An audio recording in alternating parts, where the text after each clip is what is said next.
Hi guys, Marian here. Welcome back to my channel. In today's video, I am really excited because I have a very special guest here with me, and this is Tamar. She is from the American Jewish University, who I have made videos with in the past, and I will link them all down below for you because I know they are some of your favorite. And we are going to be talking about early childhood education, which of course is top of my mind because I have a 5-year-old, a 3-year-old, and a 6-month-old. So let Tamar introduce herself, and then we're going to be diving into everything you want to know about early childhood education. And don't forget to leave any comments or questions you have in the comment section, and we'll try to get back to you and give this video a big thumbs up if you like it. Okay, Tamar, go ahead. Hi, well, thank you, first of all, for having me. I'm Dr. Tamar Andrews, and my life's work is really helping educate people to make the best decisions about early childhood education. Everything from working with parents about how to solve some of their own dilemmas at home, as well as how to choose early childhood programs, and working with teachers and administrators to make those ECE programs the best they can be. I love that. I love that. And my children's teachers are like the most special people in my life right now. So that warms my heart to hear. So the first question I have for you is about Montessori education, because Montessori education is trending right now. There's videos and reels on TikTok and Instagram, and there's so much of it out there. So I'm really curious to hear your take if you think it's the best way to educate young children, or what's going on about that. You know, it's funny, my doctoral dissertation, my research over the course of 10 years examined the efficacy of Montessori, high scope, and Reggio inspired schools here in the United States. At the time, I thought if I was going to be the head of an early childhood program, I was going to pick the best one.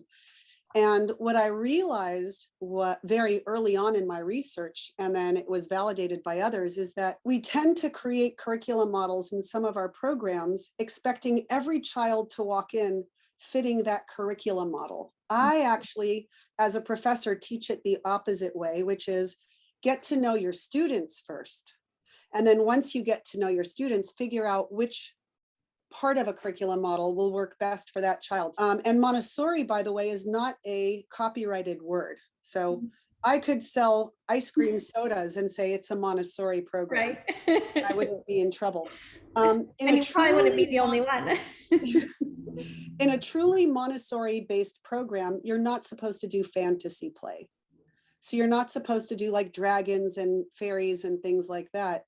But what happens if a child has a very vivid imagination and wants to do that? Right. Right. Now, if you go to a Waldorf school, you're supposed to only do fairies and dragons and mythical creatures. So somewhere I think in the middle lies the best. So that actually brings me to my next question I have for you, which is how is a parent supposed to choose then between these different curriculum strategies? I'm going to ask you a question first, if that's okay. Yeah.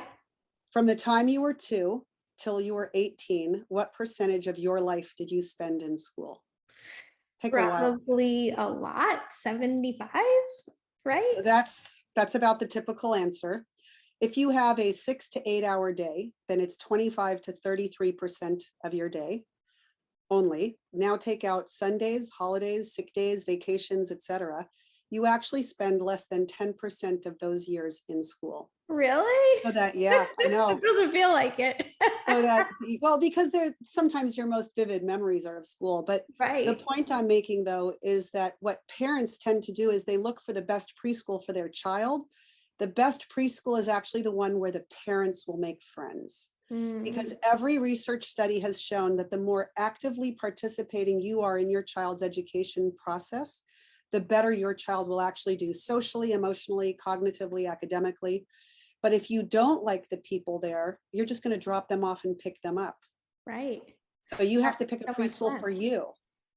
Well, I love that because I love my kids' preschool and I feel like it's a huge part of my social life.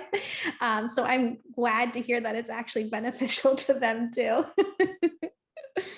Awesome. Okay, the last question I have for you, and then I know you have some questions for me, is how does a Jewish preschool fit into these, Montessori, Reggio Emilia? And is a Jewish preschool different than those, or does it fit in? How does it all work? Any early childhood program is going to hopefully address the same issues. The only added component of a Jewish preschool, whether there are children who are Jewish or not, is that there is a spiritual development component.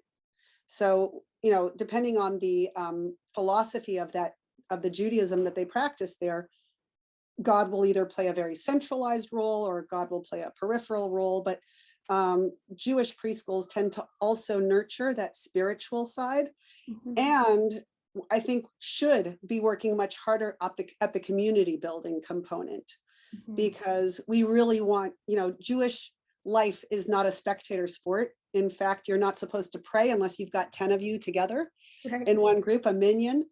And so everything that we do is about bringing us in and bringing us closer together. So hopefully, if you're enrolled in a Jewish preschool, your school is actively promoting those kinds of engagement opportunities. So you see a lot of like Jewish Montessori or Jewish, Oh, that sure. they go Jewish together. everything. Jewish forest preschools. Yes. Awesome. Okay, so Tamar, I have learned so much from you in those questions, and I really appreciate it. And I know you have some questions for me that will be very, I think, eye-opening, because I think a lot of parents are probably asking themselves these same questions. So any parents watching this, if you want to weigh in with your answers in the comments, I know people will really appreciate reading them and hearing from other parents in the same situation. Okay, go ahead, Tamar. Yeah, so I love that you're telling them to put it in the comments. I think one of the things that parents lack is an understanding that everybody's going through the same thing. So my question to you is, you've got your finger on the pulse of these parents.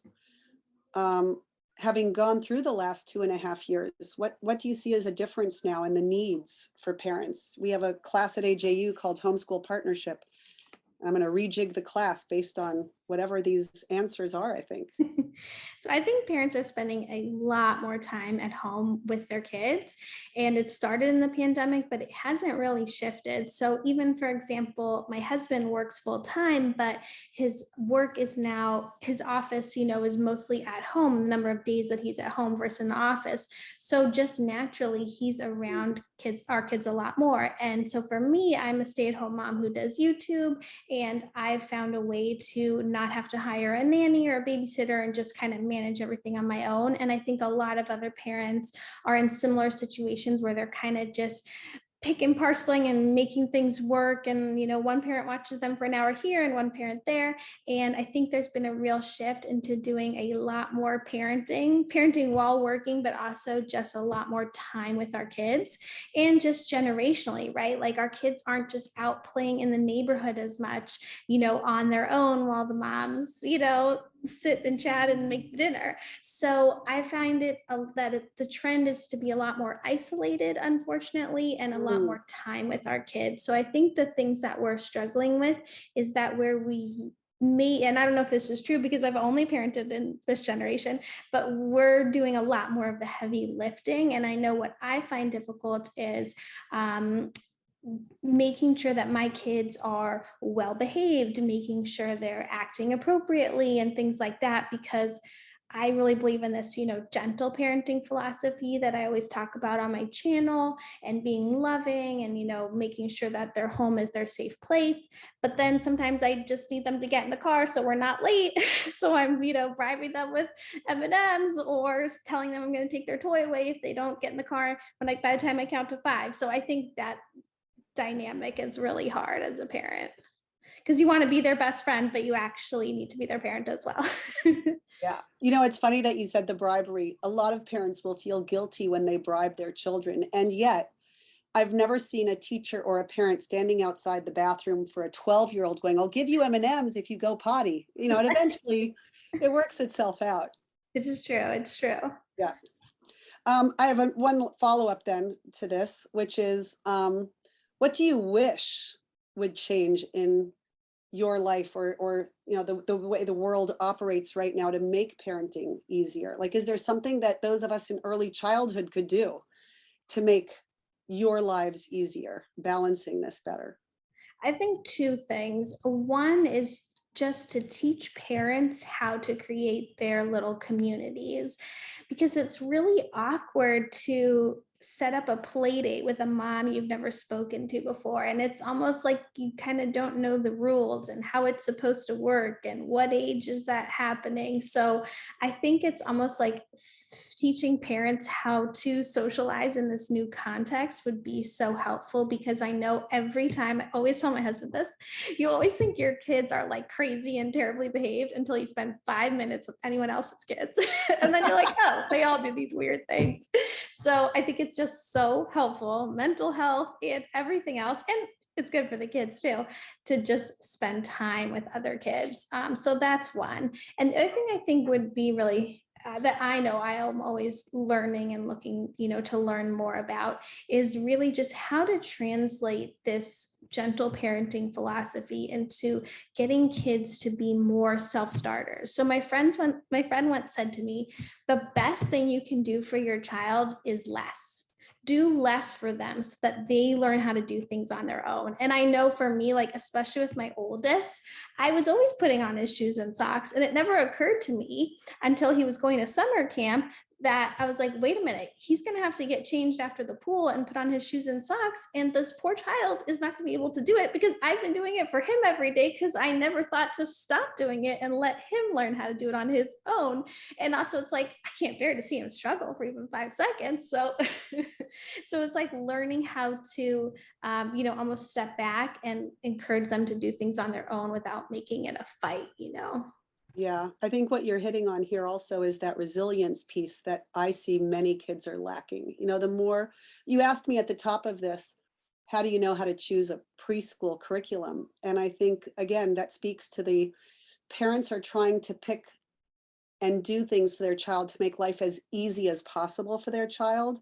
Mhm. But you never go to the gym and develop muscles if it's easy. You got to keep adding weight and making it tougher and more resistance in order to build muscle. And the same thing is for young children, that the more we smooth out the road now, the less they'll be able to handle a bump later on when they're on their own.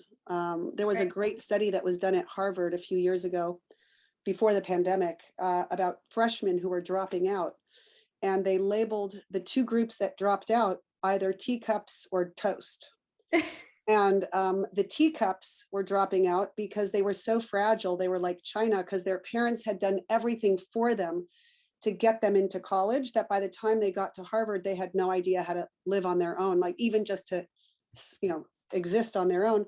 And the other group were burnt toast, that they had been pushed so hard to get into Harvard that by the time they got there, they were burnt out Right. and they dropped out as well. And what you really want is a balance. Tamar, one of the questions I get asked a lot is, when should your child start reading? Because I have a video on my channel. I taught my oldest to read at 3, but that was because he was super, super interested in it. So because of that video, I get a lot of questions. So I'd love to hear your response to that, and especially to like ease anyone's worries about kids going into kindergarten and things like that, and when they need to learn how to read. In the United States right now, we are really pushing, even at lower and lower ages, when a child needs to learn how to write and read, right? But there's actually a cognitive test that will tell you definitively when your child is ready to learn how to read. Watch. When children first start to draw, and you've got kids, so this will look familiar to you, right? It's like that person just floating in space. Right. And then eventually what they do is the legs, they will even grotesquely stretch the legs to the bottom of the page. That is what I call ground in the picture. They now understand that the person stands on the ground, which means that they've now mastered object orientation in space. Got it? Okay, watch. These 4 letters are all exactly the same. The only difference is their object orientation in space. Wow. Oh, So cool. I've been preaching this for I'm only 20, but I've been preaching this for about 30 years as a professor. And at the New York Academy of Sciences, about a decade ago, friends of mine did an fMRI study, which is a functional MRI that, the brain lights up while you're doing a task. And what they did was they took kids who either knew how to read already or did not know how to read yet, and had different stages of these pictures. And what they found was, for the children who did not yet have object orientation in space and were being taught to read, the rote memory right above the ears lit up. For the kids who did have object orientation in space and were learning how to read, the limbic system, which is the emotional brain, started to light up. And why is that important? Because if you look at that word at the top of that page, right? If I read it just rote, I'll sound it out correctly, but it'll mean nothing to me. Like it won't evoke any emotion or memories. But if I use my limbic system, my emotional brain, when I read it, then what'll happen is I'll have images of white and cold, and I'll enjoy reading that word. If you show me an adult who doesn't love reading, 9 out of 10 times I can trace it back to them having been forced to learn how to read before they had object orientation in space. Okay, so Tamar, thank you so much for Thank being you. part of I'm going to this follow video. you. I'm going to spread the word. Thank you. Can you just share with us a little bit about American Jewish University and your program for anyone who's interested in learning more about it? And I will leave links below for anyone to just click and go there. Oh, thank you. Sure. So I created the degree program at the American Jewish University in the hopes of helping fill the void in Jewish early childhood programs with teachers and people who really understand early childhood education and who understand working with families and other folks. For any of the parents listening to this, if any of you want to go back into the workforce or take some classes with us, the links will be in the below, and hit me up if you need anything. All right, thank you so much. So don't forget to give this video a big thumbs up if you like it. Hit the red subscribe button so you don't miss any more of my videos, and I'll see you in the next one. Bye.